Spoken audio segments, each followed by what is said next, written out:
Welcome to the law tailor YouTube channel. My name is Kolluru Ramanjal advocate. Criminal కేసుల్లో రెండు రకాలైనటువంటి ఎగ్జామినేషన్లు ఉంటాయి. ఫస్ట్ 239 ఆఫ్ సిఆర్పిసి ఎగ్జామినేషన్ ఉంటుంది. ఆ తర్వాత 313 ఎగ్జామినేషన్ ఉంటుంది సిఆర్పిసి.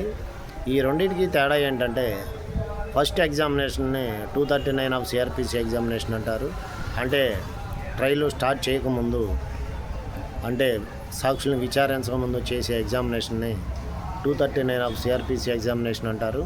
అలాగే 313 ఎగ్జామినేషన్ అంటే ఏంటంటే సాక్షులందరినీ విచారించిన తర్వాత ఫైనల్లో సాక్ష్యాలన్నీ క్లోజ్ అయిన తర్వాత అప్పుడు చేసే ఎగ్జామినేషన్ని 313 ఆఫ్ సిఆర్పిసి ఎగ్జామినేషన్ అంటారు.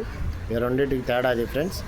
ట్రయల్ స్టార్ట్ అవ్వకముందు, విచారణ మొదలవ్వకముందు చేసే ఎగ్జామ్ని 239 ఆఫ్ సిఆర్పిసి ఎగ్జామినేషన్ అంటారు.